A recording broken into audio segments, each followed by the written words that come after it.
Hey, it's Marthea Pitts, the MSW coach, and I am back for not another episode. I'm not doing a podcast. I'm live.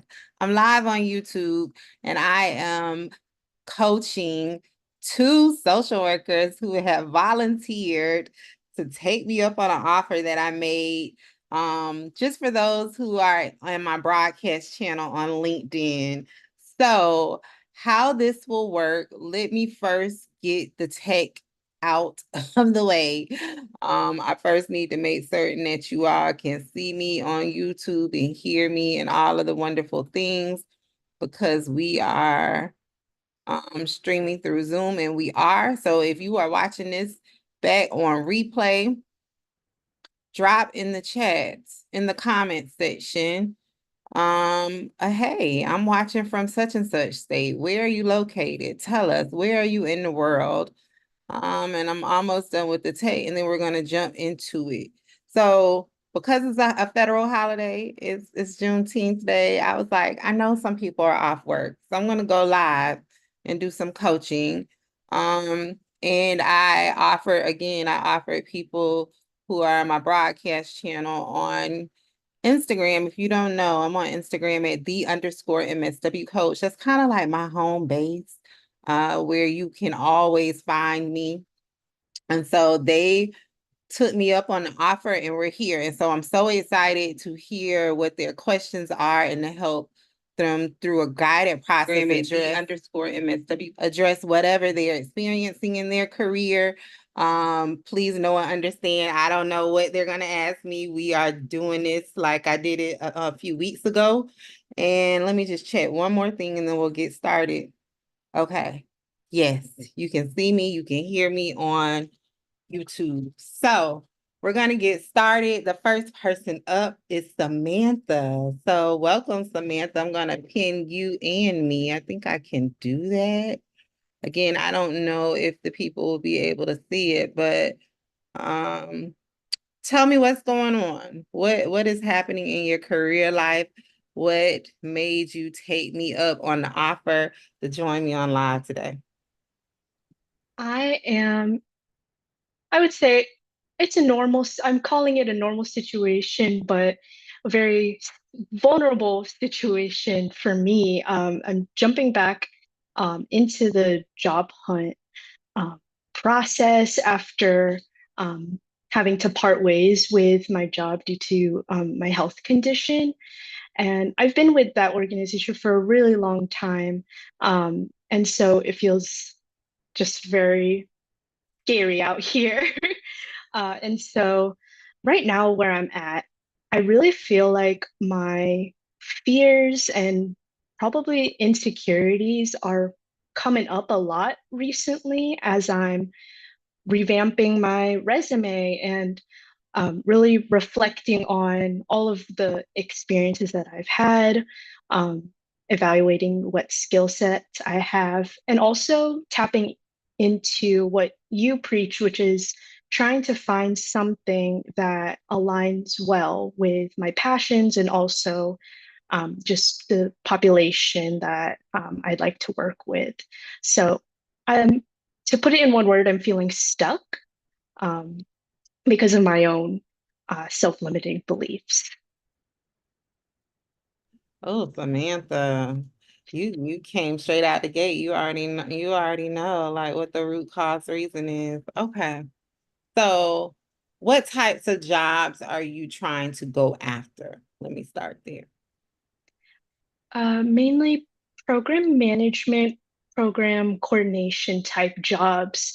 I'm definitely, well, I've learned from the position I was in that I like to be more behind the scenes, but still mediating sort of between, collaborating with colleagues, but also seeing the final product. And I feel that my skill set really lies in those tasks where I'm bridging certain things, um, coming up with just a vision of how the final product will look, um, and just really putting my creativity out there. Okay. give me an idea of what types, like what was the last job that you applied to? Wait, have you gotten to the application phase? I know Not you, yet. okay. So you're in the phase of, can I apply to the types of jobs that I want? Hmm. Have you seen any types of jobs that like sparked joy in you that really had you interested or excited? Yeah, definitely. There was a national organization. They do a lot of youth development work in a bunch of different areas, education, health. And this particular position was I forget if it was a program coordinator or program analyst type position, but it was doing a lot of the position included a lot of responsibilities that I actually enjoy doing, which included, giving feedback on how the program would look in, say, like 2, 5, 10 years, um, collaborating with stakeholders and partners, things like that. Mm. So you didn't even hit apply on it? No, that's where my fear came up. I didn't feel like I was ready. I didn't feel like my resume was good enough for it. Okay. What did you do? What work have you done in the past that made you be drawn to that position? Something in your something that you've done in the past that made you identify that as something you would like to do. What was that? There were a few things. I'll touch on two. The first one was um, there is a grant that we have been working on, and they needed a summer enrichment component to it, and we didn't have anything. There wasn't anyone in the school. I was school based.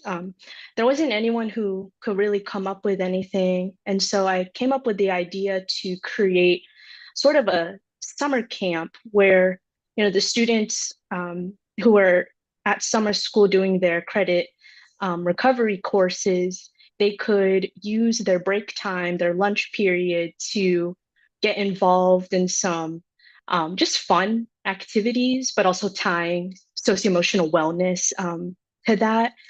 So I came up with the curriculum for that. I led it, and it was about 6 weeks that I ran it. And just tying all of those pieces together was so fun for me. And because I had so much creative liberty, um, that was my kind of spark that sparked in my brain that I really enjoy doing that type of work. Um, and the second thing that I was doing that really sparked that, the joy in me was I guess I essentially managed another grant focused on youth justice reform. We brought a hip hop curriculum, also tied to um, socio-emotional wellness. We brought that to the school, and I worked with all of the implementers on that project. Um, I kept pace with, the grant timeline and all of the deliverables, and I wrote up all of the reports and helped submit those. And I was just in the zone with that project, so that also sparked a lot of joy in me. Wow. So did I hear you right? The first job, did you find the grant and applied for the grant? No, I wasn't involved in that portion. Okay. But how big was the grant? Off the top of my head, I believe it was around, but I think it was between 12K and 14K. Okay. How many students were they students? Yes. In the first job, how many students did you serve in that program? Or the people, you were over a team? You were over you were No. part of a team? Yes. Okay. How many students did you all serve in that program? It was between 30 to 40. Okay. What were the outcomes of them being in that summer program? You may have told me, but repeat. I was multitasking, which I hate No doing. problem. Okay. No problem. Um, outcomes were just increased engagement during the school day or their credit recovery courses. And because I was also serving as the clinician at the time, we also, through check-ins, um, saw a decrease in depressive thoughts, um, anxious thoughts. Okay. So the aim of the overall program was to engage these students in summer programming to address credit recovery and then the other mental health related areas that you named. Okay. Yes. Tell me again about the job that sparked joy in you. What was the aim of that work?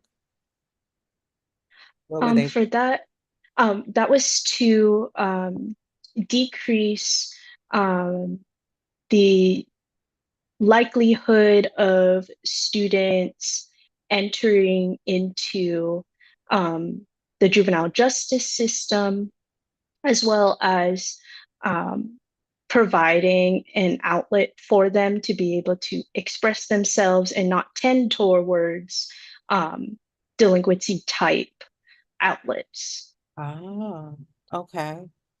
So then the second job, you worked directly on the topic related to youth justice reform. Mhm. Okay, Samantha. Now I'm leaning in. Okay, so yeah, most definitely there's a confidence thing going on here because you've done the work. You've I don't done, know. When it comes time to practice my interviewing skills, I choke.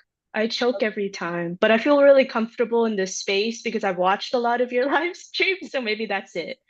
yeah. So what I tell people, this is 15 years of me mastering the theme, so I now can teach it to other people. How I tell people to go and teach people to go into a interview, a macro interview, is just accept the fact and go in knowing that these are just some humans that you're talking to about the work that you're passionate about and that you are the expert on the topic. That's why they're interviewing you. If they knew how to do it, they would not be hiring for the position. So you go in with that from that headspace of these are just some people I'm talking to. Like, and for people that are watching this live, thank y'all for joining me. I know it's 3 p.m. We're coaching today. We're working. Happy Juneteenth. But Samantha, I want you to, what I was gonna say was like people go into interviews with like holding the people on the panel up here on this high pedestal. Oh, they are just so magnificent. They are just humans, right? They're just humans. They're just some people, and you're there because you're the expert. And I was gonna say something else, and I kind of lost my thought. Um, but you need to go in from that mindset space, but then you also need to go in well practiced on your responses, which I'm not getting the feeling that you're not well practiced. It's your confidence, like Yeah. in an interview. Because if you go into the space with that energy, they're gonna be like, what? Should we hire her? She's not even sure. Why did she apply? Why should we? Right? You leave them questioning. So I guess my next question is, what do you feel is the biggest challenge for you getting comfortable in that space? What do you think it is? Do you think it's, and I'm just gonna make up some stuff, is because these people are like, their titles are very large sounding and prestigious? Is it just that you get nervous when you talk to a bunch of people? But like you said, we're now talking to 7 people on this live stream and many other people watch this replay back. What do you think it is? I think it's because I have been stuck in the clinician type role for a while, and there's something in me that keeps putting myself down and saying, okay, I think you're biting too much more than you can chew if you go for XY position. So again, self-confidence, Yeah, I'm okay. lacking in that. So I'm going to tell you this because a lot of the like confidence piece comes from one, doing your work, and we'll get into that. But two, when you're able to see your work in black and white, like on a resume. Um, However, with you, I'm going to tell you, like, you are maybe one of few who I have met who's been able to articulate their work from a macro level. Like everything you was talking about, like, oh my goodness, Samantha, yes, you talked about youth justice reform, you talked about the grant timelines, the development time. Like, yes, you didn't come in saying conducted a biopsychosocial exam. And no offense, like you are there, you're stellar, you're a superstar. And this is my first time ever talking to you. So what are you doing to work on the internal confidence? What I would suggest for you is to get used to talking to more people out loud about what you do. Start with your family, start with your friends. If you're a pet parent, start with your pets. Tell everyone you know. Every conversation you have should be around is that job still open? The job that you saw? I doubt it. I Oh, haven't checked in a bit, okay. but it had been posted since late May, so I'm Okay. not too sure. I want you to go back and check. I want you to talk to that job. Like when you're talking to people, you want to talk as if you are already in that role. So you talk about your work with youth justice reform. You talk about the grants, and the program that you designed, more specifically the outcomes of the program. Yeah, as a result, last summer we worked with 330 students and they all went up 3 grade levels. I don't know a lot about education, but they went up 3 grade levels and were able to graduate on time. It was a wonderful thing. And we actually partnered with XYZ organization. I want you to start talking as if you're already in the role. I think it's just a matter of your confidence is shaky because you need to practice more. But you already have what you need to say. But then on the other side, you also do need to do some internal confidence work. I would suggest that what does your morning routine look like? What do you do every morning when you wake up? I freshen up, I put on my gym clothes and head to the gym. After that, come home, have a bite to eat, and then get ready for my day. Have my coffee, of course, and then get ready for my day. Okay. Do you do any like self-development work? I know the gym is a part of that, but what else do you do? Do you like listen to podcasts, take walks in nature, read books? Yeah, all three of those things. I think my favorite thing to do, um, any downtime that I have, I always find myself on Canva and just creating whatever ideas I have. I always create something of it. Oh, that's why you like the whole program design piece. You're I think creative so at the too. heart. Yeah, okay. Yeah. Okay. Yeah, you're blending your passions. I love it. You've been paying attention. So I want you to lean more into that. Do more of those things. Um, how often are you doing those things on a daily basis? Like reading, walking, in the Yeah, game. I would say so. Okay. Yeah, really double down on your internal. I'm gonna give you this book recommendation. What did I just do with Awesome. it? I just showed it to someone earlier. I want you to read this book. Um, it's called Feel the Fear and Do It Anyway. Feel the Fear and Do It Anyway by Dr. Susan Jeffers. I don't know if you can see it with the I glare. got it. Okay. Thanks. I want you to read that book, and she really gives some great strategies on how to persist despite the fear, because fear never goes away. Yeah. Just have to learn how to keep going through it so you Mhm. can actualize the things that you have envisioned for yourself. but I want you to know that you're great at what you do.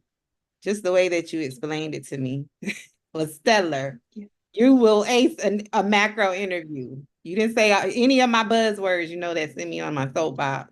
Um, really explained what you did in a way that would appeal to a macro employer. When it comes the next time you see a job, or even if that one job is still open, I just want you to hit apply. Don't think about it. Don't sit in Okay. it too long. That's why I tell you all, hit apply, literally hit it. Because if you follow me and you follow my word, that means that you are a planner and you will think about plan A, B, C, D. I know because I'm that way. We can't get that deep because then that's when you start talking yourself out of it. Just hit apply. Okay. But you're really good at what you do. I Thank don't know if anyone ever told you that. And I want you to lean into it and understand that I am good at what I do. I can hit apply and go in this interview and talk to the people about what I'm good at, about what I'm good at doing, and lead with your numbers. I really want you, and so now I'm going to give you some tangible things that I want you to talk about in the interview and put on your you. resume. I want you to lead with the outcomes rather than like the grant dollar amount. I asked you that just so I can know, but I really want you to double down on those outcomes for the students when you're tailoring your resumes for the jobs based on the outcomes that the macro organization is aiming to help achieve across Mhm. the country. So if that's credit recovery, you name that. If that's and I'm just making up something, I'm not trying to offend people, but this is your area of expertise. Is that if that's like a reduction in recidivism rates, you name that and you explicitly put the percentage that you achieved through this program that you designed and manage. What are your job titles in both of those roles? In both of those roles, it still was socio-emotional wellness clinician. You're gonna have to change the job title to a vanity job title. So a vanity job title is just a job title you use on your resume so employers can easily identify and connect with what makes you qualified to apply for this job. Mhm. So instead of having, unless they're talking about in these jobs that you're targeting, they're talking about clinical type things, I would say drop the clinician part and put program coordinator. That's what Mhm. you were. So the rule of thumb that I teach people when identifying or creating a vanity job title for their resume is think from the point of if you had the power and authority to create the title for this job, what would you have called it? And usually people always name something that is very reflective to the type of macro job they want. So because it was large elements of that, and usually people don't see it as that, but you would be able to identify that because you have a good understanding of what to look for. So that would be my other tip. What other questions do you have for me? This is good. Mm.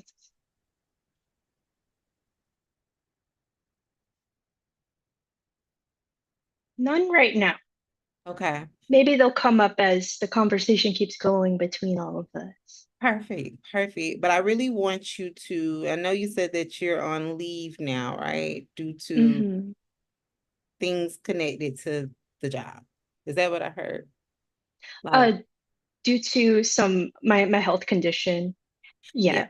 So I want you to just know that you can do it because you've already done it. You've already done it and you're good at what you do. All right. Thank you. Thank you, Samantha. I'm going to Thank you. bring down Juliana, and then if you have any questions, you think of anything, we'll wrap up at the end. I hope this is helpful. Was this helpful? Yes. Okay, okay, good. I see Juliana there shaking her head. Okay, thanks. Let me bring Juliana on. Hey, y'all. See y'all in the Zoom chat, and people are on Instagram silently watching. They can't see. Um, let me move me on the other side, Juliana. Um, thank y'all for logging in. Look at y'all. What is it? Career coaching, talking about your career on a Wednesday. Okay, Juliana, tell me what's going on. I can't figure out the pen. What's happening? Yeah, let Can me, you? yeah. Okay. Oh, wonderful. Well, Um, Juliet, on one moment, your camera, there you are. You're back on camera. you can still hear me? Yes. Great. Little technical difficulties on this end. I just want to say that really resonated with me, but even I know she was talking about confidence with interviewing, but I'm listening to all of that too, and I'm thinking, oh my gosh, that's even a lot to follow. So that was impressive. I think for me, I am so I have my MSW, a lot of experience as a case manager and other things. I currently serve as a program coordinator, but I think I'm also in a little bit of a position in terms of sort of feeling like, okay, I'm stuck and kind of trying to figure out what's next. But I think along with that, I'm in a little bit of a difficult or transition time in life. So kind of one end is telling me to like just sit with what I'm doing, but I'm also sort of not content with that. But I have a lot of small children right now, and so it's hard. We have a 3-year-old, and then we recently we're adopting some family members, and so it was a blessing, but Yeah. to say the least. And so it's definitely the work-life balance is really challenging, and I know it's kind of, I don't want to say like gonna hinder my career, but yeah, so I'm in a little bit of a place of kind of figuring out what's next, because I have been doing the same. I've had the same title, the same position within my agency for the last 4 years, but I'm also leveled out. I'm topped out in terms of my classification. I'm at the top. And Mhm. so I kind of know if I were to stay with the agency, or kind of the next thing for me is either like a managerial type of thing or something more macro. But I definitely have fears there and just a lot of concerns. Ah, okay. Do you work in state, local, or federal government? Local government. Yeah. Ah, all right. And my history is in private sector, but yeah, I've been in local government as of more late. Okay. What do you, what have you, like, give me in a nutshell, what type of work you've been doing? Like, what issue, what is it admin, strictly admin focused work or?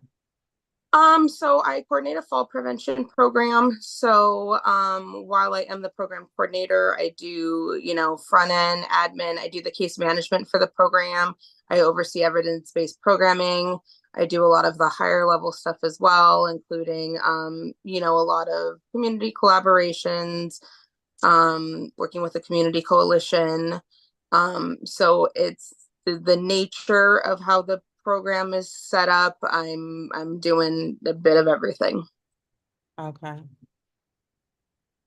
And this is, And say I'm not I'm not a clinician. That's never been my passion. My MSW was macro focused, and some of those skills I'm definitely able to utilize in my current position. But yeah, historically I've probably most of my expertise is in case management, particularly working with seniors and individuals with disabilities. okay. This is good. This is good. Okay. Are you married to, are you, well, let me ask this. When you went to go get your MSW degree and you hit apply on your degree program, what was the goal for your career? What did you have envisioned doing with that degree? I wanted to do higher level macro work. I wanted to do big picture work. Not necessarily sure in what aspect. I enjoy more of kind of program development end of things, but I don't necessarily know that it's my strength. So I that's kind of some of the challenge too, I guess. Okay, yeah. You need clarity. Yeah, So let me get it. Okay, yeah. so and this is gonna be rapid fire, Juliana. All right. Like, what time do you have to pick up the kids? Are they at summer camp? You're gonna probably have to sit in a They corner are after all this. downstairs in case you hear them yelling, but they're being Okay. served by appropriate adults. Okay, perfect. Okay. So, in order to get clarity, I want to take you rapid fire through my 3Ps framework. The first question is passion. This is where I help people start infusing things that they're naturally interested in into their work as much as possible. So for Samantha, when I started asking her about her morning routine, and she was like, yeah, I like to, it was something she said, and I was like, oh, so you're creative. That's why you like program design and the freedom she had with the youth justice reform and all of the things. So my question to you is, and you can give me like 2 to 3 things because we can't go through the full process. We'll be here for like an hour. But what do you enjoy doing in your free time? Oh my gosh. I feel like I don't have any. So right yeah. now. Yeah, 3-year-old. Um, I enjoy spending time with my loved ones over, cup of coffee, TV, hanging out. Okay. Is there a topic that you like to talk about? Like you find yourself always talking about the thing.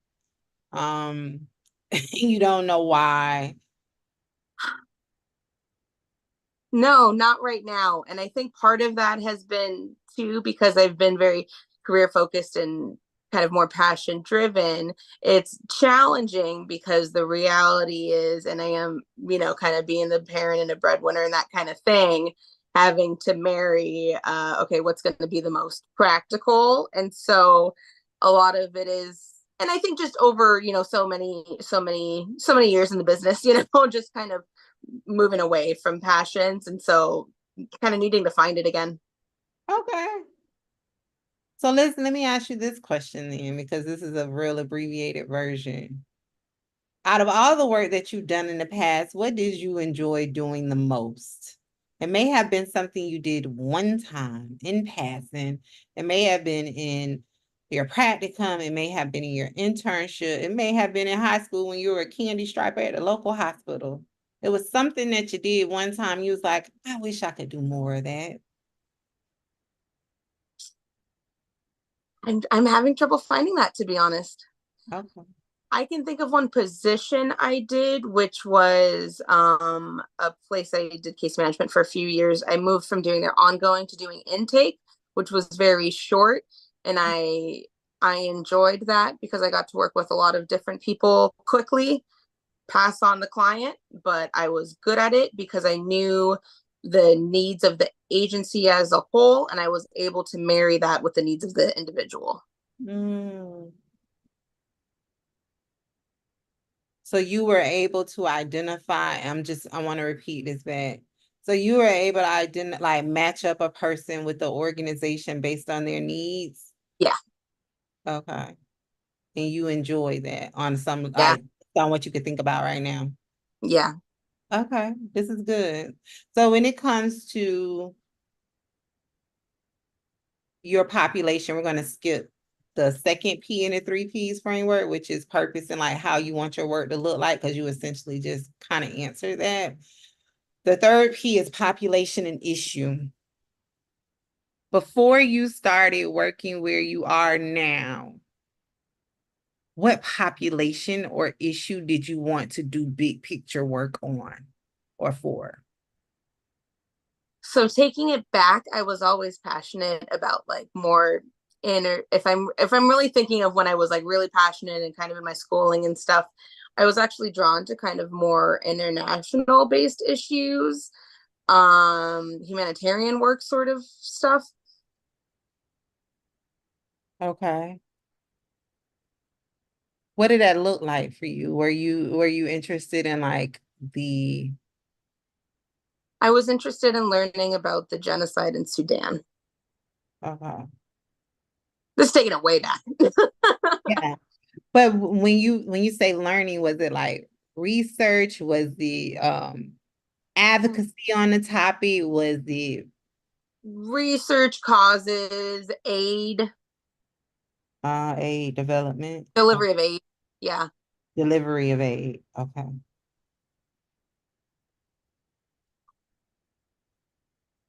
So it's the same thing, like connecting, assessing what people need and then connecting them to the service program type thing. Yeah.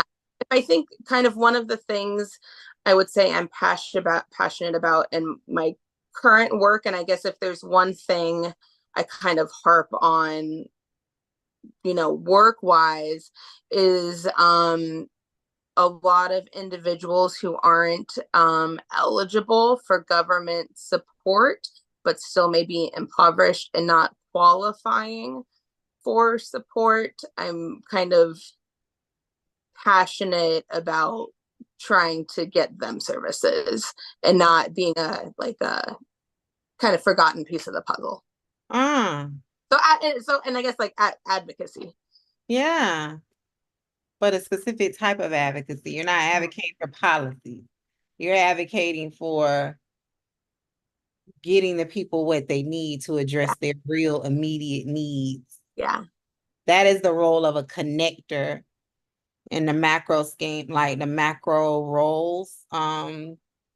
You enjoy acting as a connector, assessing their needs, and then based on your knowledge, which is a macro social worker, specifically a macro social worker who provides technical assistance, which is training and development. You provide technical assistance, I know, in your current job. Okay, you shake your head, yeah. And I'm really passionate about even if it's just informally trying to mentor individuals that are interested in, pursuing social work or other paths of their career and that kind of a thing. I kind of refer to, because in my personal life, I've had a lot of recent interactions with foster care system. I kind of refer to our current, our son that we're adopting. He's had to be my little case management project, and he's the best advocacy work I've ever done. Just kind of having to push through a lot of things. Oh, Julian. Oh, do you need a moment? Okay, pause your video. I'm engaged with the people. Okay, so we're just pausing for a moment. I see y'all in the Zoom, in the YouTube chat. I love it that y'all are here. You're making my heart smile. And this is career coaching, right? I'm glad that you all are taking time out to talk about your careers today. Juliana, they're giving you hearts in the YouTube chat. That's why I love y'all. I love social workers. Y'all gonna support each other. But yeah, this is the work. This is why I tell y'all, your career is more than just a resume, especially when you want to move into more aligned work. But Juliana, it's gonna be good. Drop in the chat, those who are in the YouTube chat, drop in the chat. What I want you to drop in the chat. Drop in the chat what type of social work you do currently. All right, Julianne, let's get back to it. I have to say, even in the last session listening, I'm very shocked at all the emotion that it's bringing up, It does. I'm glad you brought that up. Yeah, this is what I'm always telling y'all. It's more than just the resume rewrite. You got to deal with your stuff. I was just telling someone else that. And it's not until you're like, oh my gosh, I realized, like, for me, I could only talk for me, where I was playing small a long time and it was connected to some deep stuff. It's like, oh, that's why I never did the thing. It was because of these fears here. Okay. So advocating, I've summed that up as the role of connector. I'm pretty sure I saw you nod your head. I know you already do this type of level of work in your current job. I'm going to give you two different strategies. The first strategy is you need to look in your current governmental system, which there probably isn't. Just tell me, are you in a small or big town, small, big city, rural, urban? Like, what is the makeup? I'm in a medium-sized county. Okay, medium. Decent size, but yeah. Okay, so what I want you to do is look inside of your governmental system for job opportunities where you can do elements of this type of work. So technical assistance, connector. I would classify connector type things as like program design, Now we're gonna go back to population and issue real quick, and then I'm gonna give you a third thing. Well, also, I'm sorry, I'm jumping spaces. Let me tell you this. Program design, partnership development, that's connector, training and development, technical assistance, advocacy, and then the mentoring will come as a byproduct of you being in a leadership role. Are we going up for another leadership role? I'm scared. And I mean, part of it is, I'm scared of just all the personal feelings and stuff, but I'm scared of the availability. Okay. Unfortunately I don't have like a huge support system. And so that's another thing. When my kids are sick, I'm out of work. Right, that's right. Okay, yeah. So leadership is not a thing. Even if you are in just a role as a person on the team, you're going to be mentoring people. Because when you're providing training and development and technical assistance to not just the practitioners, and I'm talking this way because you're in local government. So local government, you're probably touching the practitioners, but you're still also touching the key decision makers. So mentoring is going to be a byproduct of that, because when you're providing technical assistance, it's just coaching. Coaching is also mentoring, because you're so passionate about it, you're going to make certain that they get what they need. So the mentoring will come from there. So I would encourage you to create a schedule to go on your organization's website and look at their jobs once a week. You've been there 5 years, 4 years. You know some people. Start talking to. You need to look at your intranet site and look to see what are the priority areas for your county currently, and see what's on there that interests you. And then create a plan of action to go talk to somebody in each of those different departments that intrigues you or that provides opportunity to serve as a connector. It's time to start leveraging these relationships, Juliana. Hey, I love the work you all are doing. Are there any plans to bring anyone else on the team? I would love to talk more about possibly contributing. Do you have some relationships that you can leverage? Somewhat. Even if it's somebody you talked to one time, and I'm saying this because I know that yeah, I do. Okay.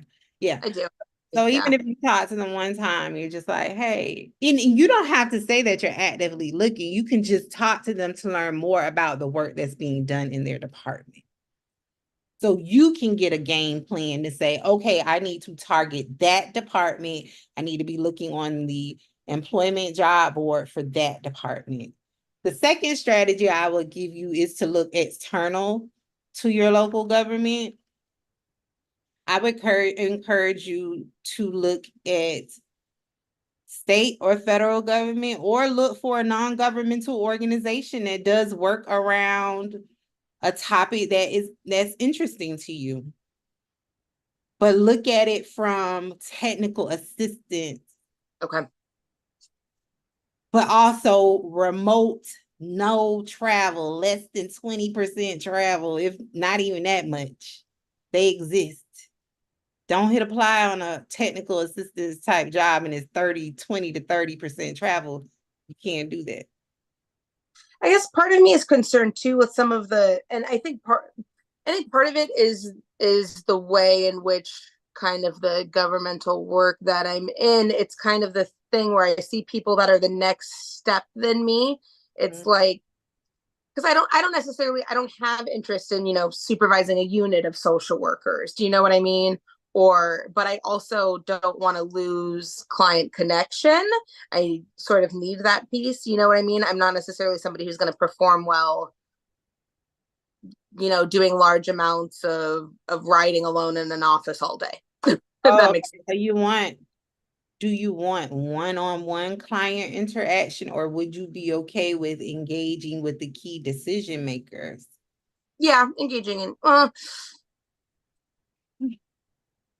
I like one-on-one client interaction to some extent. I think it helps keep me grounded. Okay. The needs. Okay.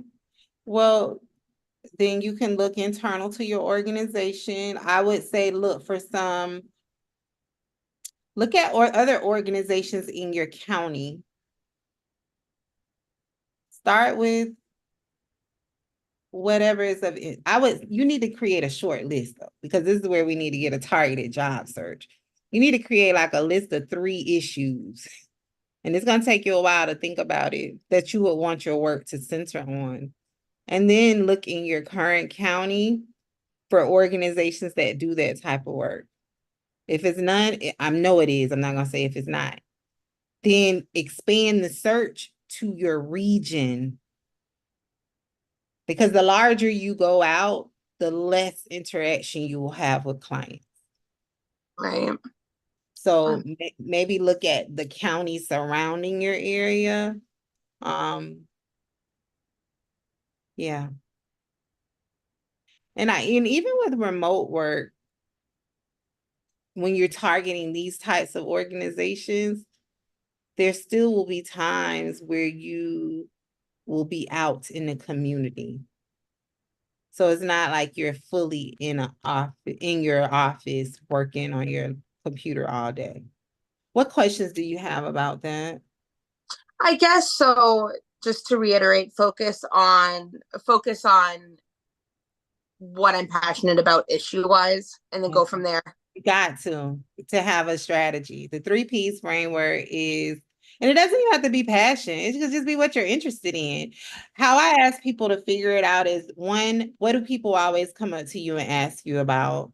Like, what do you always talk about? The second way is, if you don't have a thing, is there an issue that you've seen in your work or your personal life and you've always been like, someone needs to do something about that. Someone needs to really address that. That's your thing. The third one is, maybe it's something that someone you know close to you has gone through. And you've always been like, I wish I could. One day, I want to do some work around that. And it may even be your new baby's situation. And then even with that, there are all types of organizations. Just steer clear of like super micro type organizations, like they call them CBCs in Florida. CBC type organizations in child welfare. Yeah, things like that. Because then you would be 24/7 on call. That's not what you want. You want to be on the admin side of things. Preferably providing training, development, support, program design, capacity related type work. But the more you can focus in on those things that we just talked about, like the easier your job search will be, the easier your tailoring of your resume will be, the easier it will be for you to identify the things that you need to tell them in the interview. But you have the points, and I gave them to you: program design, technical assistance, advocacy, connector type work. What questions do you have about that? Should I focus on, because I think one of the things I have learned about myself, I love working with seniors, and that is, my passion. When I was going through this stuff personally and dealing with the child welfare system and everything, my husband did comment to me. He's like, I feel like you're a lot better and you'd be happier kind of doing something like that. But that was just me, like, advocacy pushing for the results I wanted that I knew I could get.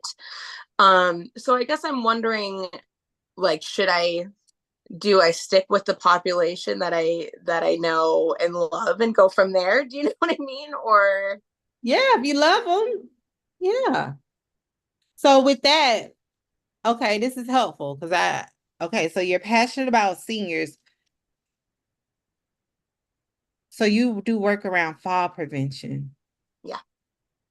Are these like fall prevention? Is this in like a certain type of like medical? Are these in healthcare centers, or is this in their home? What is? I do a lot of work in the home. I do some home safety evaluations. That's the case management piece, but we receive our referrals directly from EMS and our partnering hospitals. We have a coalition. We work with the chief of trauma. He essentially develops the program. And so those are kind of like, you know, a lot of the key stakeholders, individuals that I work with. You target those places for jobs, the people you're partnering, the hospitals, the chief trauma officer, all of the other things that you just named. That's how you still stay in the same realm of work, but you move out of government. Target the people that you're already partnering, any key funders. I don't know if you all receive external funding or if it's all governmental related funding. Target the funders, look on their job boards. That's how you still stay in the same realm of work. I'll also do some searches on like other fall prevention organizations in the country to see I what do, because I've had to be trained in a lot of evidence-based practices. I am aware of a lot of those as well. target those, Juliana. Yeah, that's it. So is that a big hospital in your city, in your county that you In just our named? county, but it's also, you know, it's government, so it's the same. It's Oh, okay. hard because government, you know, has a lot of benefits too. So it's just, Okay. you Okay. know, it's hard to marry, you know, benefits with passion and Oh yeah, no, I understand that. I worked for state government for years. I would say target the non-governmental organizations that you're aware of that already do work on this topic because you already have an established professional brand, but only target the jobs that do the things that I identified earlier because that is what you enjoy doing. What are your that's what thoughts on that one? I think that sounds good. And I think uh it's helped me to realize too. I mean, I've known it, but it's, you know, you kind of go along and you acquire different skills and learn different things, but it's easy to kind of get away from your why. And I think I have to do a lot of other work to kind of, even just in my personal life, you know, to bring that back. Yes, you got to get back to it. If you want to get if you want to get to a place where you really, not saying you don't enjoy, but figure out why. What was the reason with getting this type of degree? You could have went and got a business degree to do some of the similar things that you're doing in your current role. Yeah, so this is the deeper work that y'all hear me talk about. You really do. You have to sit with you have to do the career clarity framework, which is identify ways to implement if you want to have more fulfillment in your career. What are the things you're passionate about? How can you infuse that into your work on some level? What is your living career legacy that you want to establish? What do you want to be known for? For me in my cubicle 7 years ago, it was I wanted to be known for helping people get good quality, good paying jobs through systems change. And then your population and or issue that you want your work to center on. Because a lot of social workers are in jobs doing work that they don't really care about. It was just not that they're not giving it their all, but there's not that wasn't the goal. It was just the first job that floated by. That makes sense. Okay. Any other questions? This is good. Now, right now, I wanted to thank everyone for, especially for your understanding with my vulnerability. I appreciate it. Yeah. Thank you for volunteering today. Let me unpin you and I'm gonna read the YouTube chat. Look at y'all engaging. I love it. So Tiffany said, hello, thanks a million. You're welcome, Tiffany. Oh, blah blah. Hey, blah blah said hello, Marthea. I love it. Adita, how much can one make working as a social worker? It depends on what type of work you want to do. This is what we're talking about, the career clarity piece. This is the not so sexy part. People think they just want to write a resume, but sometimes a lot of the times you need to sit down and get clear about what it is that you want to do. And I'm having a workshop next Saturday for people who upgrade the VIP for the learn how to find macro social work jobs workshop that I'm having on June 30th. And it's going to be a whole 2-hour session on me taking you all into a deep dive of my career clarity framework, which I have helped hundreds of social workers really get clear about what they want to do, which then helps them in their job searching. It helps them when marketing themselves to macro employers, but then it helps them move into more aligned work. Yeah. Letters to future. Hey, do you think social workers could be new life coaches? Yeah, I don't really know a whole lot about life coaching, but yeah, most definitely. You all could do anything that you want, and you're needed in every space. You're needed in every space. Okay, Mo does medical social work. Social work Rand says, I currently work as a social worker in an outpatient HIV clinic, but the work is more case management. Okay.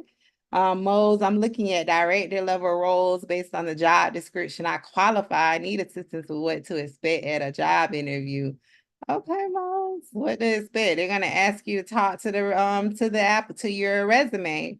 So I would say that you need to practice, practice, practice. You need to familiarize yourself with the STAR method. However, I do want to give the disclaimer that the more you move up the macro social work career ladder, the less your responses will be patterned after a STAR method response. It's all around your expertise around the thing. And it's less about, so tell me about a time when, but looking at the type of job that you wrote down, I think a STAR method response will be applicable for you. Do a Google search on the STAR method and just practice it and really memorize the framework for the method, and it works every time. Because what I noticed with social workers is y'all love to ramble. I used to be that way in interviews. And and when you ramble, people don't understand that and they can't follow it. So the STAR method really helps you stay focused in on your response so they can then deduce what makes you qualified for this job. Okay. Grace, my passion is housing, and I worked in it for over 10 years, and I'm looking to return at a macro level. Currently, education as an advisor. I love it, Grace. Letters to future. Ooh, Juliana, ask the question to the universe. What are the chances I could get? I love that. Blah, blah. Juliana, I recently was in a similar place as you. It sounds like you might want to do some deep self-reflection and figure out where you really want to be. I love y'all supporting each other. Michelle, Patrice, mine keeps changing. I just turned 25. I've been in the field since 2021. I need to narrow down. Lately, it's been intergenerational trauma. I like that. Prince is absolutely. I want to work with the older adult population in the community. Look at that. Twinsies in the chat. Deborah, hi. Can you suggest any resources on how to get into a career in education reform for social workers? I'm currently working in CMO. What is CMO? Y'all be working me with these acronyms. What is CMO? Like community something, managed something health.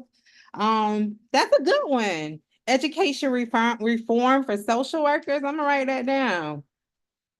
So in order to first tell me what does CMO mean, so I can try to figure out what you do currently, Deborah. And then I'm gonna tell you what you need to do if you're still in the chat. But education reform, you would need to look at some national organizations, research national organizations that do work around that topic and look at their job boards. And on your resume, depending on what your background is, if someone knows what CMO, oh, care management organization. Thank you, Deborah. Okay, so did you ever work as a teacher? Did you ever work as a teacher? Do you have an education background? Tell me that also in the chat. But you want to look at national organizations that do work around education reform, because the education sector, they are huge change makers. They put billions, like millions of dollars behind their macro level work. They do policy, philanthropy, they work on systems change, advocacy, technical assistance, all of the things. So Deborah says, working with families in crisis youth. Okay. And you never worked in education. Okay, well, you know the families though, because you work with youth who are in K through 12 education.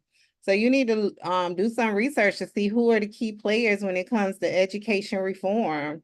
And then from there, and that's just a general Google search. And then from there, look at their job boards to see what jobs are of interest to you. That's what we call career exploration, but I don't use that term because it's real technical. So you just need to look on the job board to see, okay, out of all of these jobs, which is of interest to me?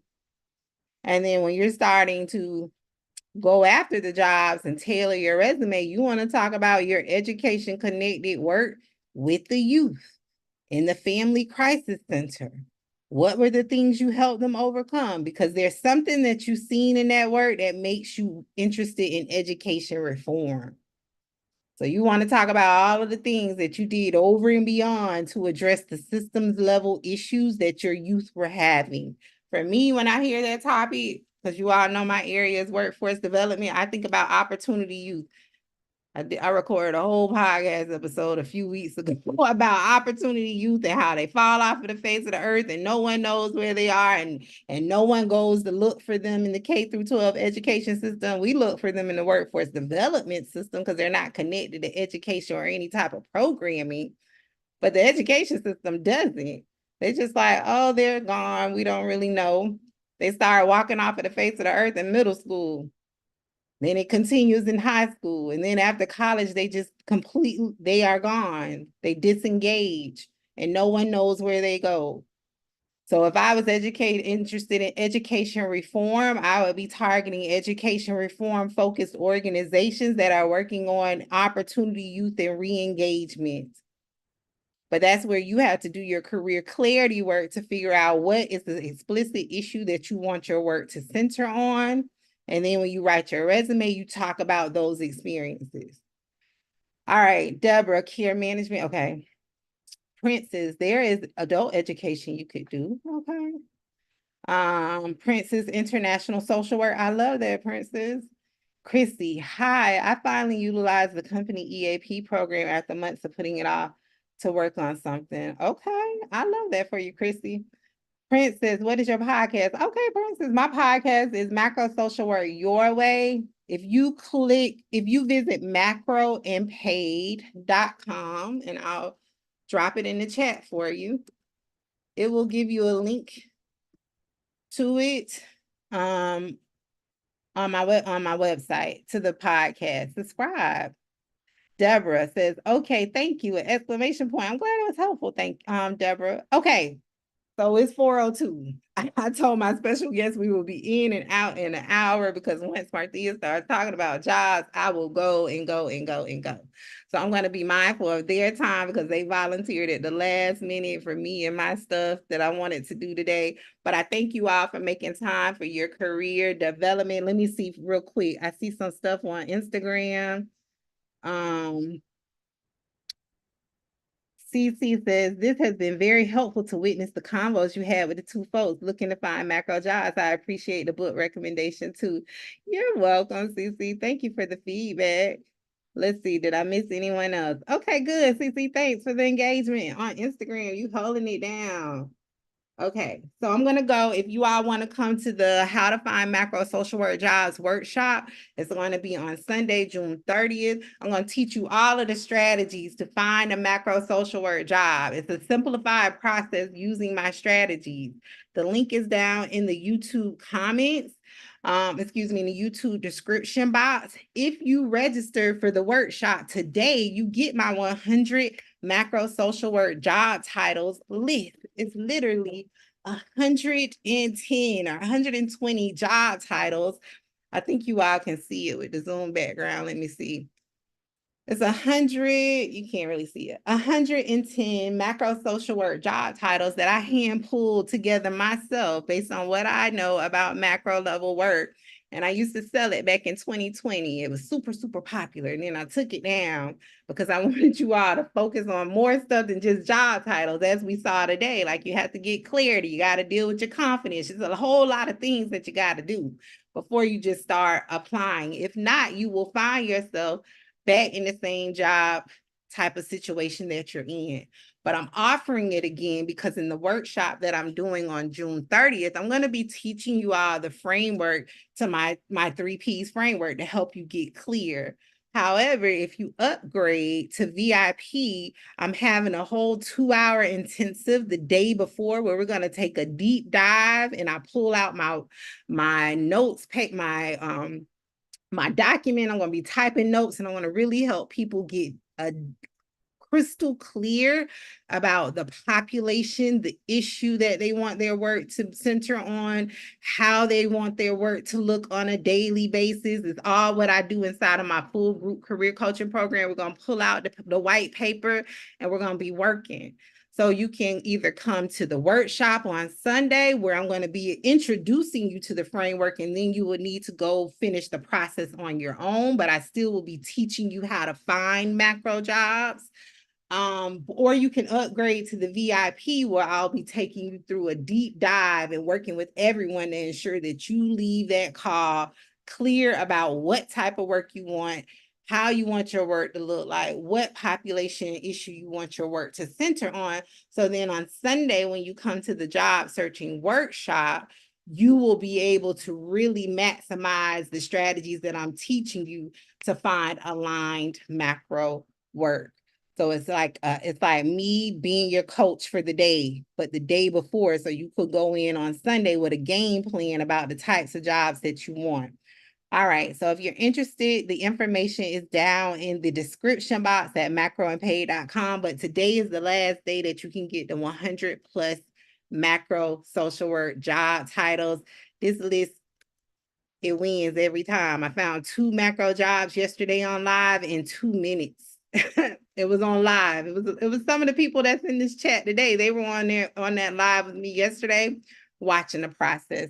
But that ends tonight. If you want to get the free 100 job titles, you have to purchase your ticket to the workshop by tonight at 11:59 PST time. Until then, I'll talk to y'all next time. Happy macro career planning. Bye. That's me. All right, Samantha. Thank you so much for your time. Was it helpful? Oh, wait, one moment.